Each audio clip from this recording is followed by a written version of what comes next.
मथुरा नगरी के अंदर राजा उग्रसेन राज किया करते थे। तो उनके पुत्र का नाम था कंस। कंस धीरे धीरे जवान हो जाता है तो उसके दिल में अभिमान हो जाता है और अभिमान करके अपने पिता उग्रसेन से क्या कहने लगता है,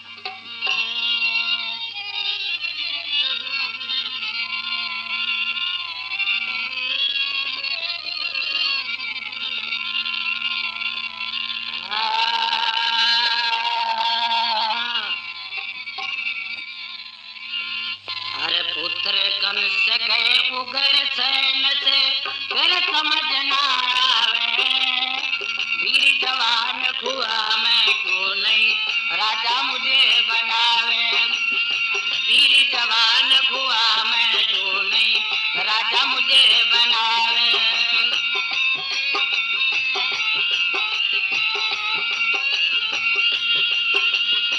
पुत्र कंस गए उग्रसेन से फिर समझ ना आवे, वीर जवान हुआ मैं क्यों नहीं राजा मुझे बनावे।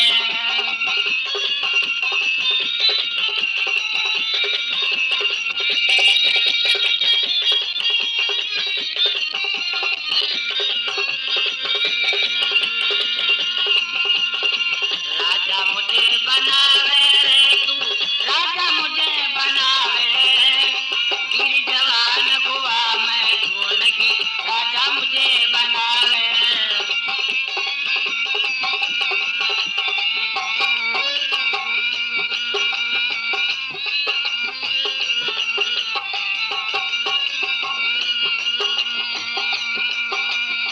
राजाओं की पूर्व जनों से ऐसी रीति बताते, जवान पुत्र के राज तिलक कर राजा उसे बनाते, जवान पुत्र के राज तिलक कर राजा उसे बनाते। अरे व्रत होई तू राजा बन रहा जरा नहीं शर्मावे, वीर जवान हुआ मैं क्यों नहीं राजा मुझे बनावे।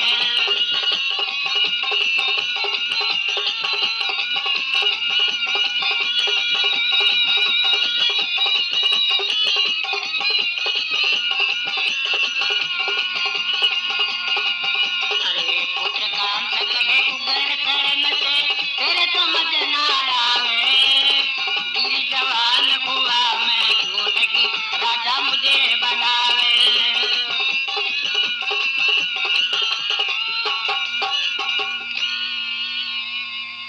तो कंस पुत्र अपने पिता उग्रसेन से कहने लगता है कि पिताजी मैं वीर जवान हो लिया और तू वृद्ध हो गया और फिर भी तू मुझे राजा नहीं बनाता है। पूर्व जनों से राजाओं की ऐसी रीति बताया करते हैं कि जब अपना पुत्र जवान हो जाया करता था तो अपने पुत्र को राज दे करके उसको राजा बनाया करते थे, और मैं जवान हो लिया फिर भी तू मुझे राजा नहीं बनाता है, तुझे शर्म नहीं आती, तू वृद्ध होकर के भी राजगद्दी पर बैठा रहता है। तो मेरे सजनों क्या उग्रसेन अपने पुत्र कंस की बात को सुनकर के कहने लगता है, अरे उग्रसेन के बेटे कंस तू बन गया अभिमानी, चला नहीं सकता तू राजे उजड़ जाए राजधानी, चला नहीं सकता तू राजे उजड़ जाए राजधानी। अरे बात करे शैतानी रे हरदमी,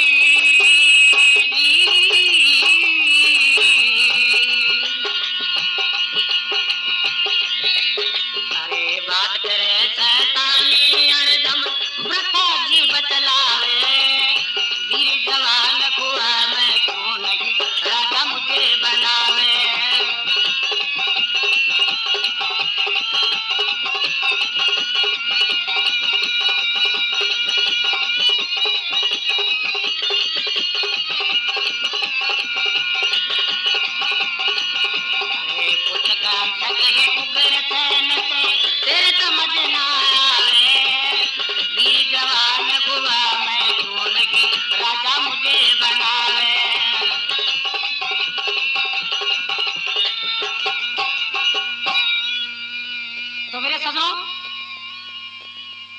उग्रसेन अपने बेटे कंस से कहने लगता है कि बेटे तू वृथाभिमानी बन रहा है और तू राज्य नहीं चला सकता, अपने राजधानी उजड़ जाएगी, हमेशा तू शैतानी बात करता है।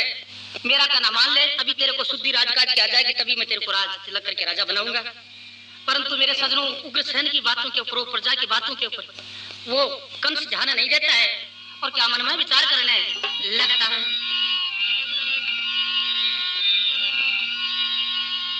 अरे सब ने रखेली बात समझ की नहीं कंस ने जान दिया, प्रजा मंत्री और पिता का बहुत बुरा अपमान किया, प्रजा मंत्री और पिता का बहुत बुरा अपमान किया।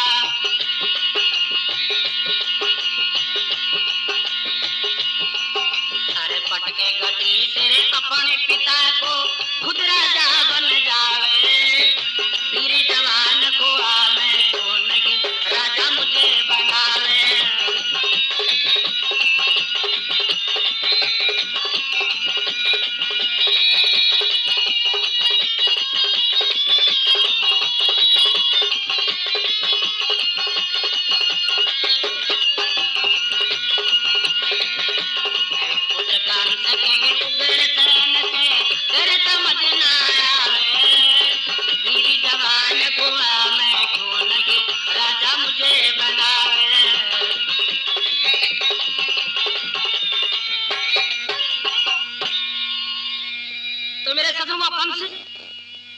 प्रजा मंत्री और अपने पिता की बात के ऊपर ध्यान नहीं देता है और उन सब का अपमान करके अपने पिता को राजगद्दी से नीचे डाल करके और उसका अपमान कर दिया और खुद राजगद्दी पर बैठ करके राजा बन जाता है।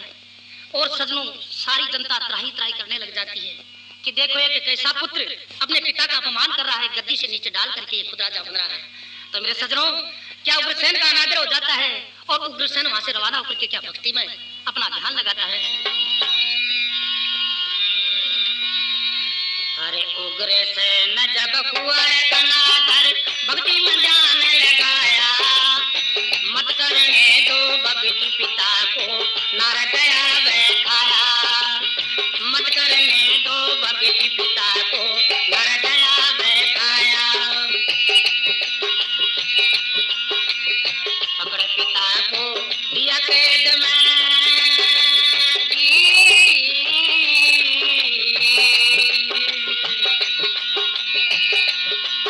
अरे पकड़ पिता को दिया जेल में, गोपी राम यूं गावे, वीर जवान को मैं क्यों नहीं राजा मुझे बनावे।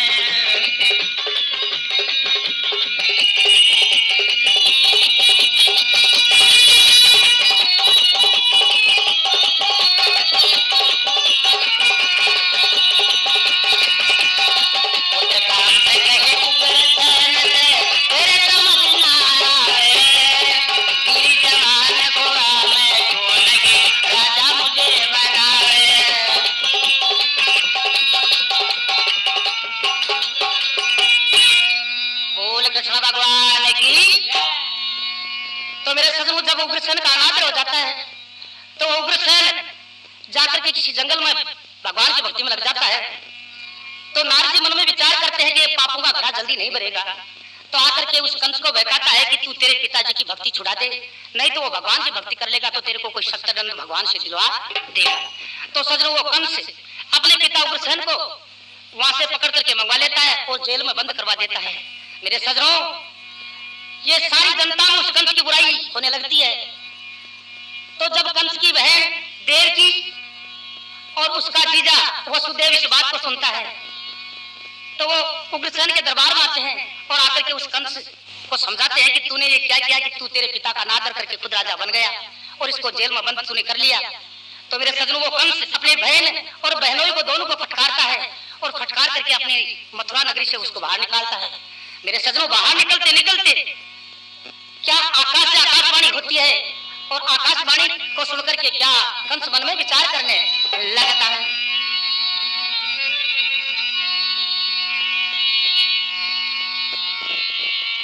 अरे बाहर निकलते नगर से आमर से हुई आवाज, देवकी का कंस तू क्या करे अनादर आज।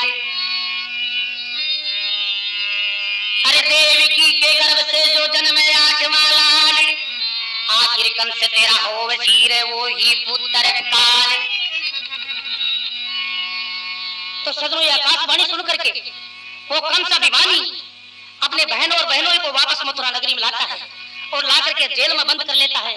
मेरे सदनों, जेल में बंद करते ही देवकी और वसुदेव दिल में विचार करते हैं कि भगवान, एक अपना रिश्तेदार देवकी विचार करती है कि मेरा भाई, और वसुदेव विचार करता है कि मेरा साला, अपन दोनों को जेल में बंद करके यहाँ कितनी अपन को विपदा दिखाता है। तो मेरे सजनों, क्या वो भगवान से पुकार करते हैं, उधर क्या कंस उनको जेल में बंद करके दिल में खुशी होता है।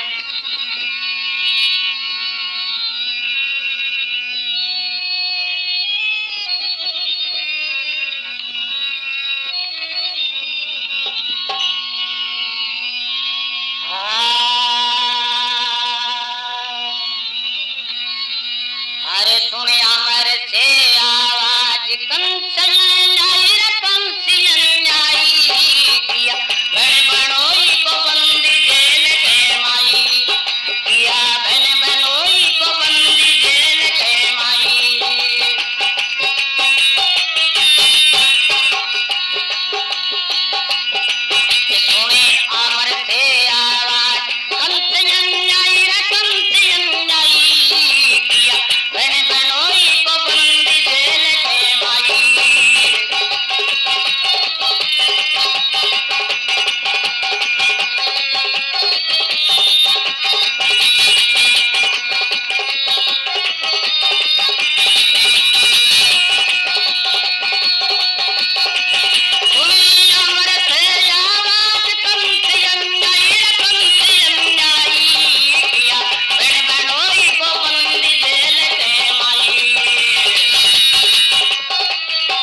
जेल में बंद कर देता है और विचार करता है कि जो देवकी के गर्भ से आठवां लाल जो जन्म लेगा उसको मैं मारूंगा और मेरे दिल की खटक मिटाऊंगा, कैसे मुझे वो मार सकता है। तो सजनों, ये सोच करके वो कंस उनको जेल में बंद करवा देता है और कितने ही पहरेदार उनके पास में रखवा देता है। तो सजनों, क्या नारद जी एक हाथ में फूल लेकर के वहां आते हैं और क्या कंस से कहने लगते हैं, हारे ले आठ पंखड़ी का फूल नारद जी आया, नारद जी आया,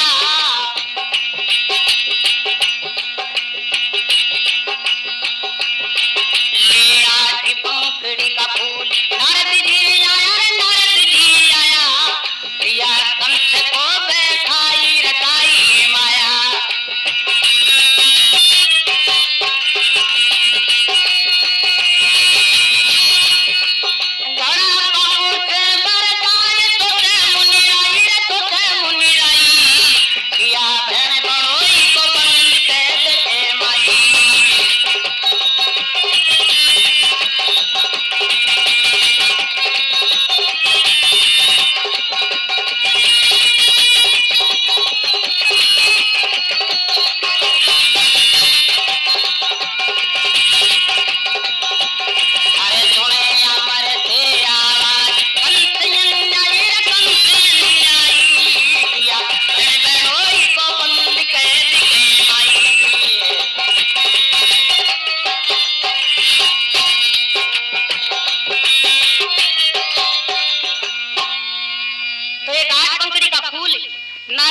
हाथ में लेकर के वहां जाते हैं और विचार करते हैं कि इस पापों के घड़े को मैं जल्दी से जल्दी भरवाऊं जो कि भगवान का अवतार हो जाए।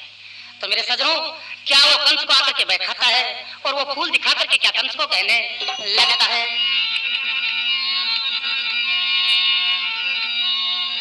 अरे फूल के पकड़ी बता है कौन, आठवीं पली आठवीं पली, कई कंस तबीर एक चार जुटकी सहेली, कई कंस तबीर एक चार जुटकी सहेली।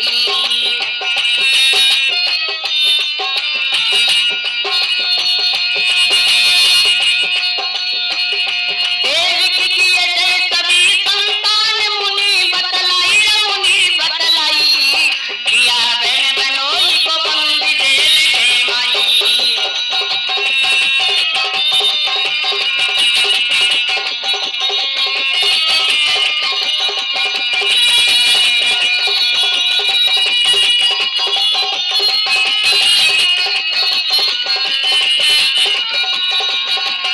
अरे सुने अमर से आवाज कंसियन आई कंसियन आई, किया बहन बनोई को बंदी जेल के माई।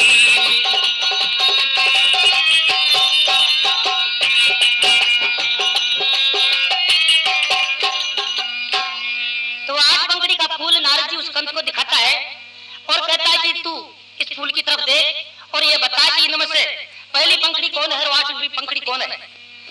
तो सजनों, उन आठों पंखड़ी को देख करके कंस कहता है कि ये तो सभी सार हैं, जैसे सखी सहेली बराबर होती है ऐसे ये भी सभी बराबर है, इनमें न कोई पहली है न कोई आठवीं है, सभी आठवीं और सभी पहली है।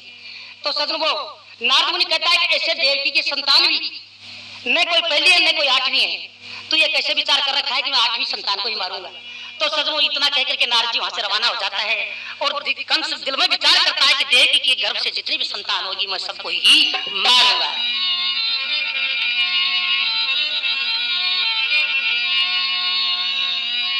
अरे देवकी के जो वीर हो संतान, जन्म जो जारे, देवों सबकी रखटिक मिटाई मारूंगा तारे, देवों सबकी रखटिक मिटाई मारूंगा तारे।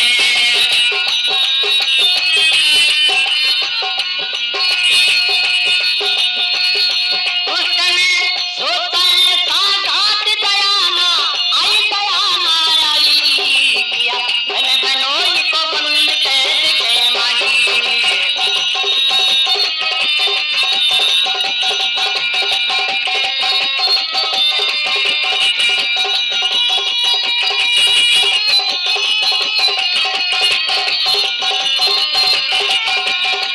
सुने अमर से आवाज कंसियन आई, किया बहन बनोई को बंद कैद के माई।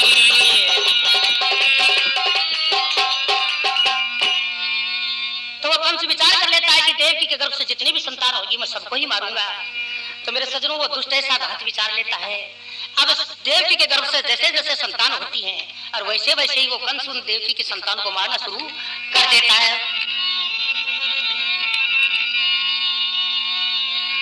अरे देवकी के जो वीर पुत्री पुत्र गर्भ से खोवे, उसने तीर सात को मार देवकी रोवे, उसने तीर सात को मार देवकी रोवे।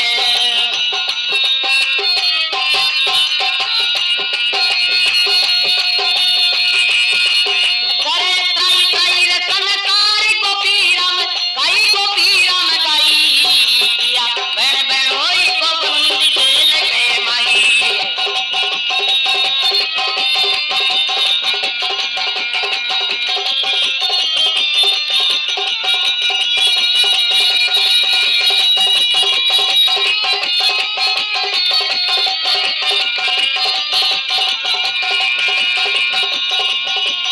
अरे सुने अमर से आवाज कंसियन आई, किया बहन बनोई को बंद कैद के माई।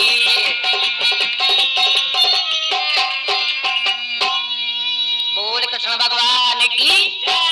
मेरे सजनों, वो कंस देवकी के गर्भ से 7 संतान हो लेती हैं और उन 7 संतानों को वो कंस मार देता है। अब सजनों 8वीं संतान होने की तैयारी होती है तो वो कंस देवकी के चौतरफा खूब पहरेदार लगा देता है और कह देता है कि जो भी देवकी के गर्भ से 8वीं संतान हो तुम मुझे खबर दे देना। तो मेरे सजनों कैसे 8वीं संतान वो कृष्ण भगवान जन्म लेता है और कैसे भगवान एक संयोग मिलाता है।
नंद गांव के माँ लाला को पहुँचा वो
खबर हुई कंस आज के कन्या दीनी वार।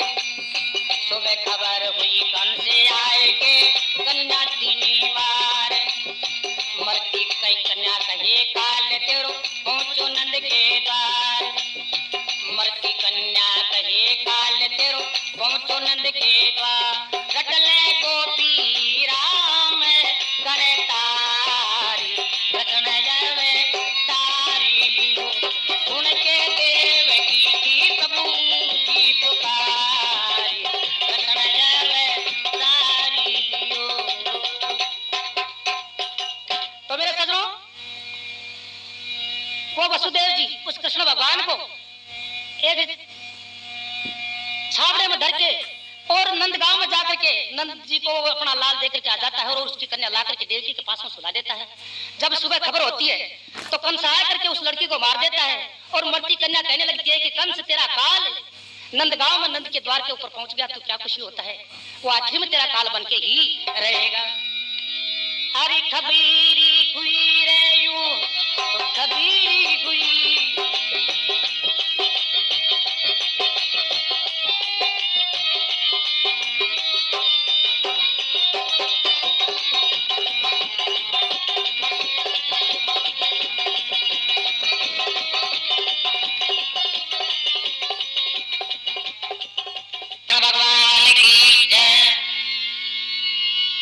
तो मेरे सजनों, वसुदेव जी और नंद बाबा दोनों मित्र थे और उन दोनों को यह भी मालूम था कि अपने दोनों की पत्नियों के गर्भ में बच्चे और बच्ची हैं। तो जब यशोदा के गर्भ से वो बच्ची जन्म लेती है और उधर देवकी के गर्भ से वो कृष्ण भगवान जन्म लेते हैं, तो वसुदेव जी कृष्ण भगवान को ले जाकर के यशोदा के पास में सुला देता है और उसकी कन्या को उठाकर ला करके देवकी के पास में सुला देता है। सुबह खबर होते ही कंस आकर के उस लड़की को मार देता है। मरती हुई लड़की कहने लगती है कि कंस तेरा काल नंद जी के द्वार के ऊपर पहुंच गया, वो आखिर में तेरा काल बन करके ही रहेगा।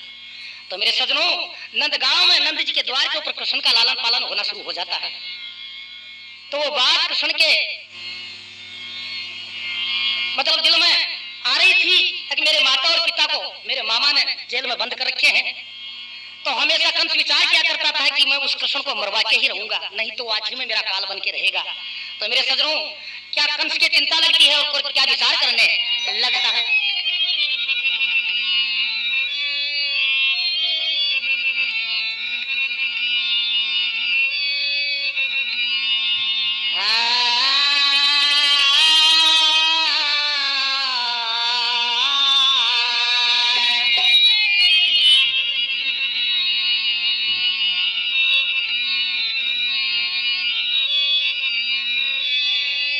अरे कांटे जैसी बात खटक रही दिल में कंस के भारी। कृष्ण को मरवाने खातिर दुटी उपाय बिचारी रे। कृष्ण को मरवाने खातिर दुटी उपाय बिचारी रे।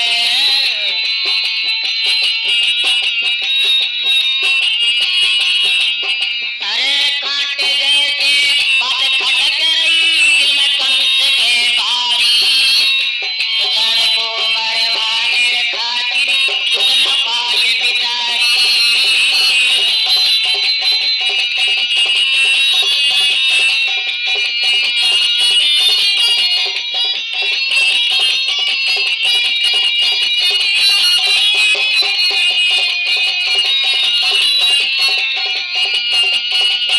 अरे कांटे जैसे बात खटक रही दिल में कंस के भारी। कृष्ण को मरवाने खातिर दुटी उपाय बिचारी रे।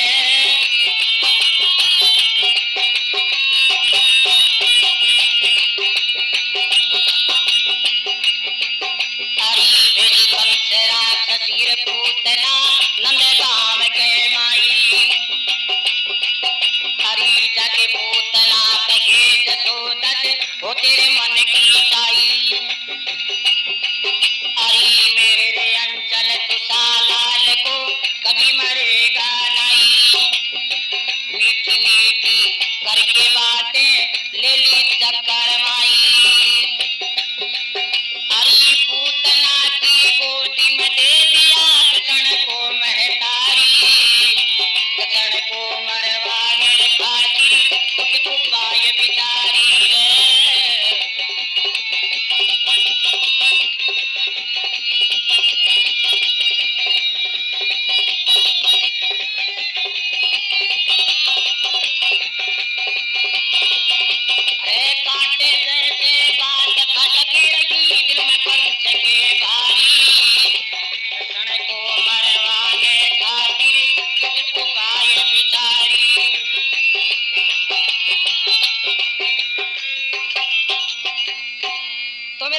सजनों, वो कंस एक राक्षसी पूतना को भेज देता है और उस पूतना के अंचलों में जहरीला दूध था और उसको कहता है कि तू जा करके नंदगांव में उस कृष्ण को तेरे अंचल चुसा दे जो कि तेरा जहरीला दूध पी करके वो खत्म हो जाएगा। तो मेरे सजनों, वो पूतना नंदगांव में जाकर के जसोदा से कहती है कि इस तेरे लाल को मेरे अंचल चुसा ले, अगर ये मेरा दूध पी लेगा तो कभी मरेगा नहीं। तो मेरे सजनों, वो मीठी मीठी बातें करके उस जसोदा माता को चक्कर में ले लेती है और जसोदा माता ला करके अपने कृष्ण को उस पूतना की गोदी में दे देती है।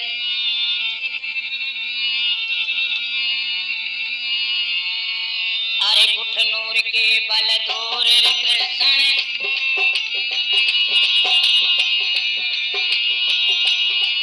अरे उतर गोद से घुटनों के बल कृष्ण दौड़ लगाई, उसके पीछे दौड़ी पूतना लिया गोद के माई, उसका दूध था जहरीला जब कृष्ण देगी बढ़ाई, उससे भी लंबी बड़ी पूतना आंचल उसे चुसाई, अरे खेत खेत के आंचल कृष्ण पूतना को मारी, कृष्ण को मरवाने खातिर कुछ उपाय विचारी रे।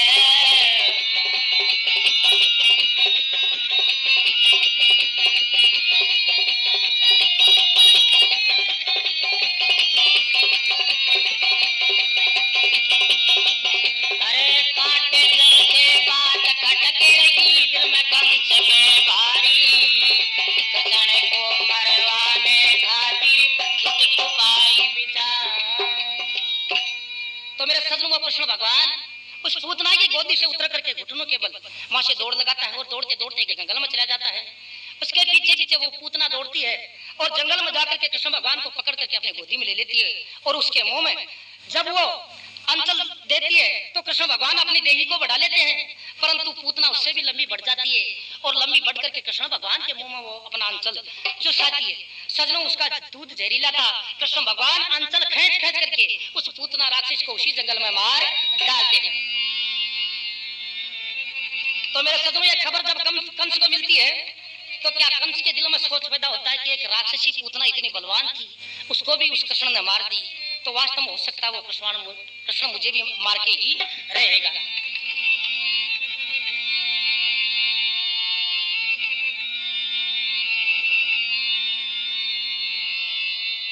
अरे पूतना की खबर सुनी रे जब पूतना की क्रोध हो गया तन में, खबर सुनी जब पूतना की क्रोध हो गया तन में, मरवा के रहूं कृष्ण को मैं सोच रहे आयु मन में, मरवा के रहूं कृष्ण को मैं सोच रहे आयु मन में, अरे ग्वालों के संग घूमन लगा कृष्ण बालापन में, हरी भेज दिया रे अंकुर राक्षस को पहुंच गया उस वन में, भेज दिया रे अंकुर राक्षस को पहुंच गया उस वन में, हरी खोज लगावे कृष्ण की दबी कर खाने की चारी, कृष्ण को मरवाने खातिर कुछ उपाय विचारी रे।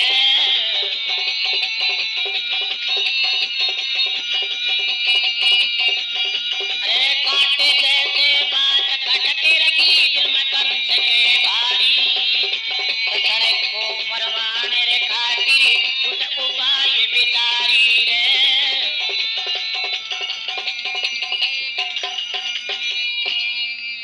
तो मेरे सजनों, वो कंस विचार करता है कि मैं कृष्ण को मरवा के ही रहूंगा, तो वो अंकुर राक्षस को वहां से भेज देता है और वहां तक वो कृष्ण भगवान ग्वालों के संग जंगल में घूमने लग जाता है। तो सजनों, उसी जंगल में वो अंकुर राक्षस चला जाता है और क्या कृष्ण भगवान को देख करके अपना मुंह फैलाता है।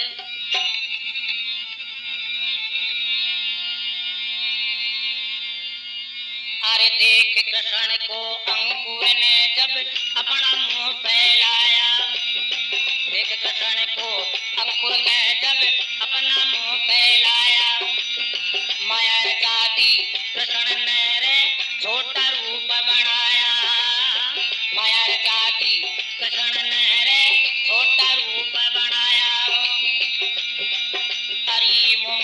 घुसकर कृष्ण जी ने अपना अंग बढ़ाया, मुंह में घुसकर कृष्ण जी ने अपना अंग बढ़ाया।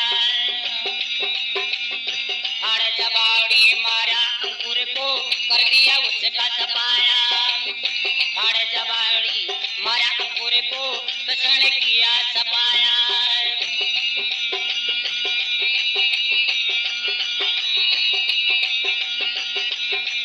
हरि सच्चे मन से गोपी राम तू रट ले रे गिरधारी, कृष्ण को मरवाने खातिर तुझ उपाय बिचारी रे।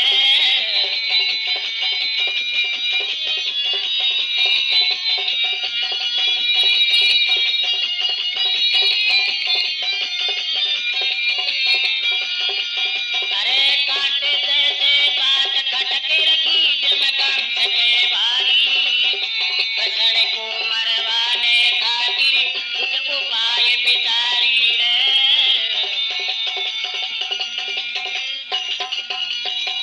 बोल कृष्ण भगवान की। तो मेरे सजनों वो अंकुर राक्षस उस जंगल में घूमना शुरू कर देता है और कृष्ण की तलाश लगाता है।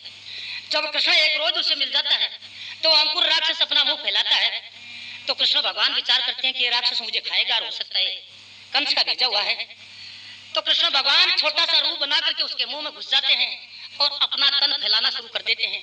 मेरे सजनों, तन फैलाने से अंकुर राक्षस की जबाड़ी फट जाती है और जबाड़ी फटने से अंकुर राक्षस वहीं खत्म हो जाता है। सजनों, ये खबर जब कंस को मिलती है कि अंकुर राक्षस भी खत्म हो गया, तो उसके दिल में चिंता हो जाती है कि वो कृष्ण मुझे मार के ही रहेगा। तो मेरे सजनों, दिन दिन उसके चिंता लग जाती है। तो उधर वसुदेव की बहन कृष्ण जी की बुआ श्रुतश्रुवा चंदेरी के राजा सुनीत को ब्याही थी, तो उसके गर्भ से एक लड़का जन्म ले लेता है।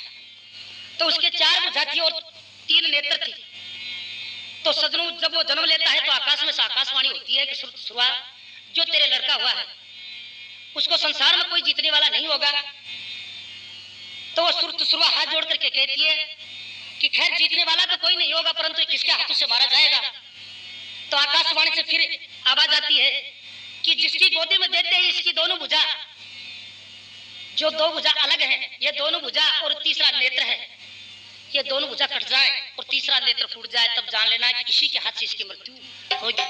तो एक बार कृष्ण भगवान चंदेरी में अपने बुआ श्रुतश्रुवा के जाता है, तो श्रुतश्रुवा अपने पुत्र शिशुपाला को ला करके उस कृष्ण की गोदी में देती है। तो कृष्ण की गोदी में देते ही शिशुपाला की दोनों भुजा कट जाती है और तीसरा नेत्र भी फूट जाता है। तो श्रुतश्रुवा जान जाती कि इसी के हाथ से इस मेरे शिशुपाला की मृत्यु होगी। तो मेरे सजनों, वो कहती है कि कृष्ण तेरे हाथ से इस मेरे पुत्र की मृत्यु होगी, परंतु ये तेरी बुआ का लड़का है, तू इसको बार बार माफी करते रहना। तो कहता है कि बुआ कितने बार माफी करूं, कि अगर ये 100 बार भी गलती कर दे तो इसको माफी करते ही रहना। तो कृष्ण भगवान कहता है कि बुआ 100 बार तो मैं माफी कर दूंगा और मेरी तरफ से 1 बार और कर दूंगा, परंतु जब 100 और 2 बार ये गलती कर देगा तो मैं इसको मार के ही रहूंगा। तो मेरे सजनों, ये कह करके आ जाता है। एक बार शिशुपाला उस कृष्ण भगवान के पास में आता है, तो कृष्ण भगवान शिशुपाला को कहने लगता है कि मैं इतना वीर बहादुर हूँ जो कि मैंने पूतना को भी मार दी। राक्षसी पूतना इस दुनिया में बहुत नुकसान किया करती थी और मैं अंकुर को भी मार चुका, अंकुर भी बहुत नुकसान किया करता था। तो वो शिशुपाला कहता है कि अगर तू ही वीर बलवान है, तू ही वीर बलवान होता तो मेरे फूफा जी के, मथुरा के राजा कंस के, मेरे फूफा जी के तेरे माता और पिता वसुदेव और देव की दोनों जेल में पड़े हैं, उनको छुड़वा करके लाता। तो क्योंकि मेरे सजनों, वो कंस राजा, वो मथुरा का राजा कंस चंदेरी के राजा जरासंध के ब्याह था और जरासंध की पुत्री नीति और प्रीति राजा कंस की रानी थी। तो मेरे सजनों, वो बोल मार देता कि अगर तू बलवान होता तो तेरे माता और पिता को कैद से छुड़वा करके लाता। तो सजनों, वो कृष्ण भगवान के वो बात छूट जाती है। तो क्या वो मथुरा का राजा कंस तो कैसे कृष्ण भगवान और बलराम दोनों को बुलाता है कि तेरा मामा तेरे को याद कर रहा है, तेरे से मिलना चाहता है। तो मेरे सजनों, क्या बलराम और कृष्ण दोनों के दोनों मथुरा में जाते हैं।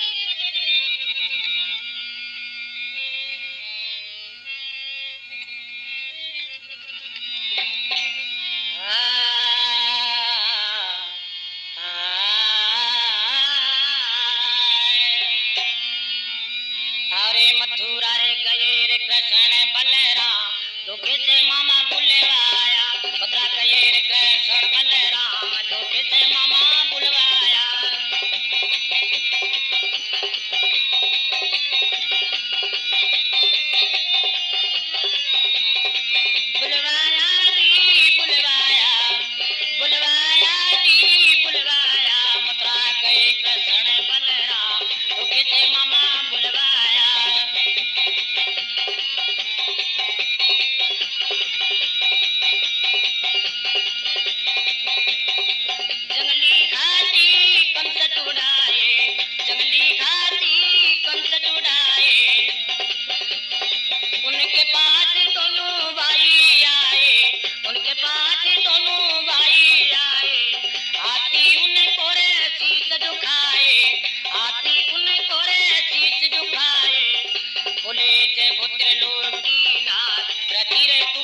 सब माया। अरे मथुरा गए कृष्ण बलराम धोखे से मामा बुलवाया।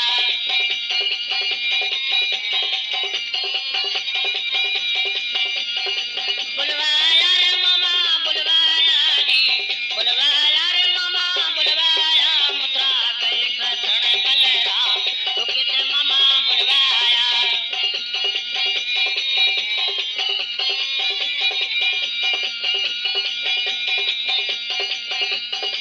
छोटे कंचन शेर मंगा के, छोटे कंचन शेर मंगा के, पड़ कृष्ण के पाँव में आके, पड़ कृष्ण के पाँव में आके, देख के बोले रे मन हरसा के, देख के बोले मन हरसा के। ओ तुम्हें 68 तीर्थ धाम रची रे तुम्हें सब माया। बोले तुम पूरे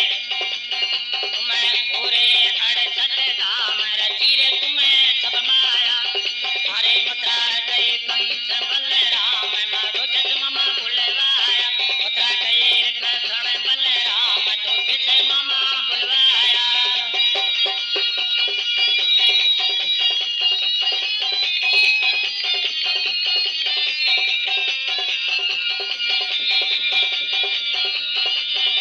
अरे बुलवाया रे मामा बुलवाया जी, बुलवाया रे मामा बुलवाया। मथुरा गए कृष्ण बलराम धोखे से मामा बुलवाया।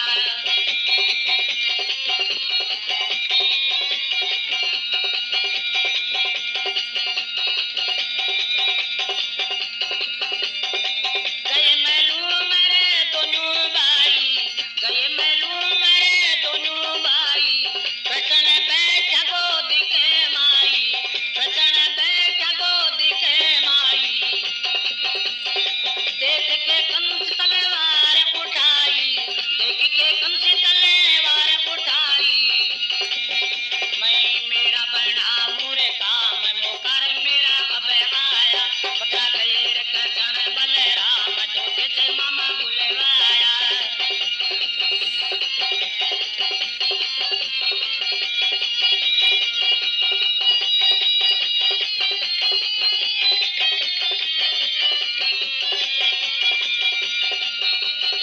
बुलवाया रे मामा बुलवाया जी, बुलवाया रे मामा बुलवाया। मथुरा गए कृष्ण बलराम धोखे से मामा बुलवाया।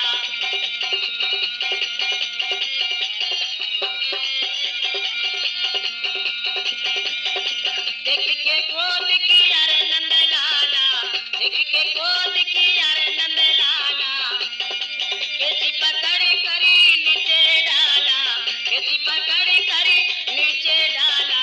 मार मार करी प्राण निकाला, पटक पटक करी प्राण निकाला। नो के तारे कोटी राम मामा को यमपुरी पहुंचाया। नो के तारे कोटी राम मामा को यमपुरी पहुंचाया। मथुरा गए कृष्ण बलराम धोखे से मामा बुलवाया।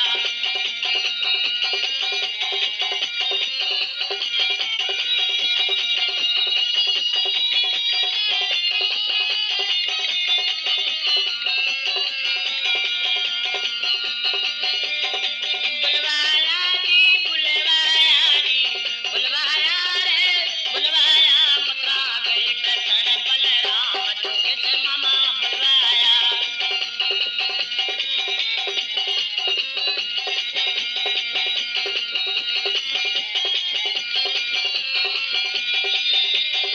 बुलवाया जी, बुलवाया जी, बुलवाया जी, बुलवाया। मथुरा गए कृष्ण बलराम धोखे से मामा बुलवाया।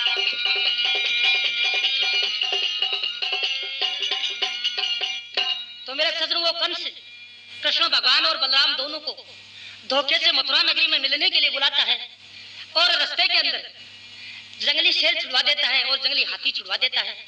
तो मेरे सजनों वो हाथी और शेर सब के सब आकर के कृष्ण भगवान के पांव में पड़ते हैं और जय जयकार शब्द करते हैं। जय हो त्रिलोकीनाथ, तूने ये संसार रचा है, ये सब तेरी ही माया है। तो सजनों सबको आशीर्वाद देता हुआ कृष्ण भगवान मथुरा के अंदर राजमहलों में चला जाता है। अब राजमहलों में राजगद्दी के ऊपर वो मामा कंस बैठा हुआ था। तो मामा कंस की गोदी में जाकर के वो कृष्ण भगवान जब बैठता है तो कंस हाथ में तलवार उठा करके विचार करता है कि आज मैं मेरा काम बनाऊंगा। ये कृष्ण आज मेरी गोदी में आ चुका।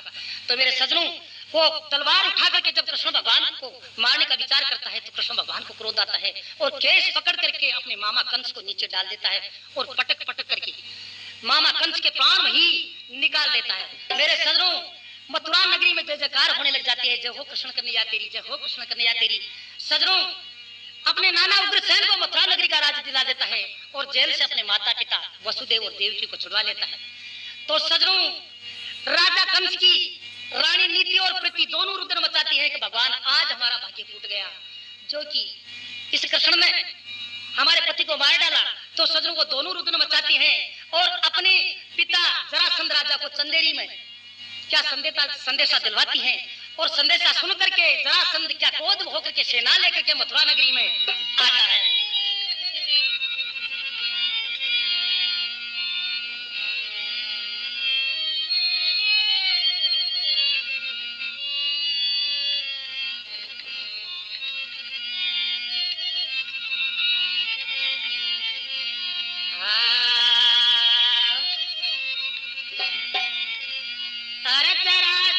सुनी खबर कंस की अग्नि रे लागी अंग में,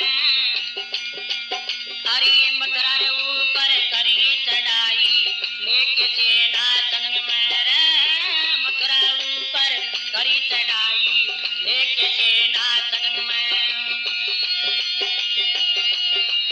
हरी जरासंध सुनी खबर कंस की अग्नि रे लागी अंग में, मथुरा ऊपर करी चढ़ाई लेके सेना संग में रे।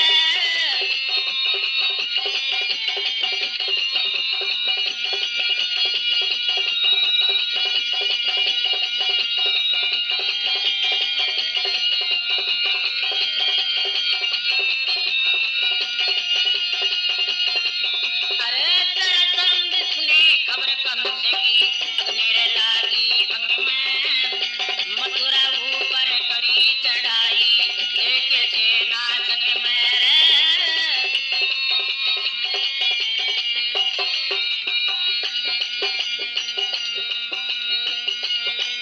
हरी कंस की रानी नीति सती दोनों रुद्र न मचाया, पिता जरासंध को चंदेरी समाचार दिलवाया रे, पिता जरासंध को चंदेरी समाचार दिलवाया।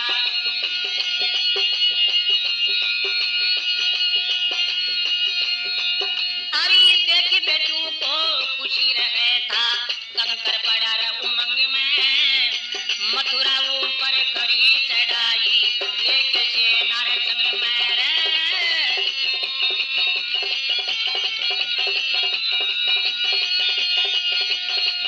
हरी जरासंध सुनी खबर कंस की अग्नि रे लागी अंग में, मथुरा ऊपर करी चढ़ाई लेके सेना संग में रे।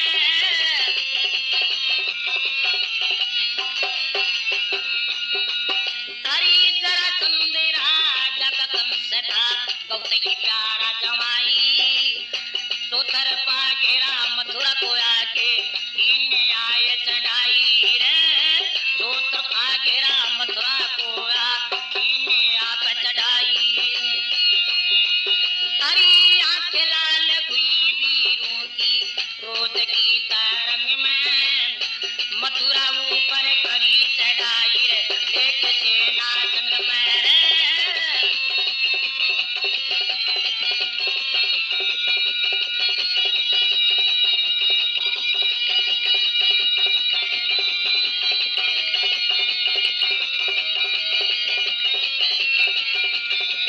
हरी जरासंध सुनी खबर कंस की अग्नि लागी रे अंग में, मथुरा ऊपर करी चढ़ाई लेके सेना संग में रे।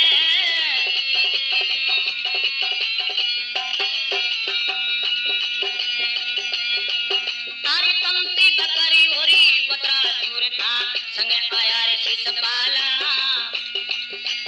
हरी भीम पुत्र रुक मैया भी आया वीर कुंदन पुर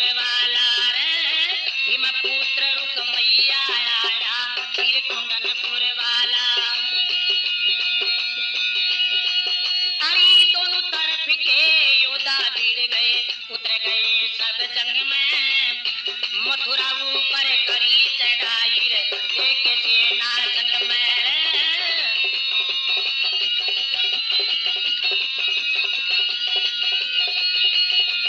अरे जरासंध सुनी खबर कंस की अग्नि रे लागी अंग में मथुरा ऊपर करी चढ़ाई लेके सेना संग में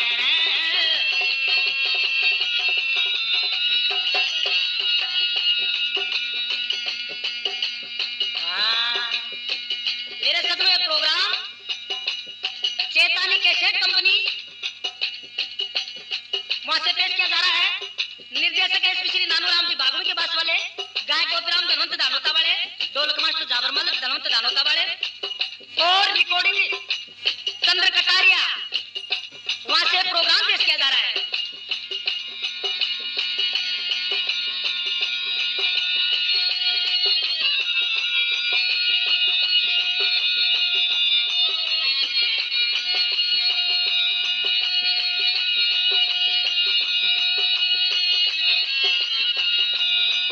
अरे गदा उठा बली दाऊ ने जब खच खच के मारी अरे लेके रे धनुष कठण बाणों की वर्षा कर दी भारी रे लेके कठण धनुष बाणों की वर्षा कर दी भारी अरे 17 दिन तकी हुई लड़ाई 17 दिन तकी हुई लड़ाई रंग खून के रंग में मथुरा ऊपर खरी चढ़ाई रे एक सेना संग में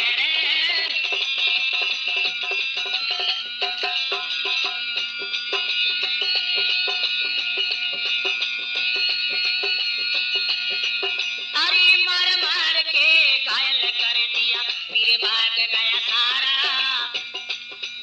अरे बुरी तरह से जरासंध फिर बुरी तरह से हारा अरे जरासंध युद्ध के मागी बुरी तरह से हारा अरे कई वीरों की जान गमाई कंस चाल बेढंग में मथुरा ऊपर करी चढ़ाई रे लेके सेना संग में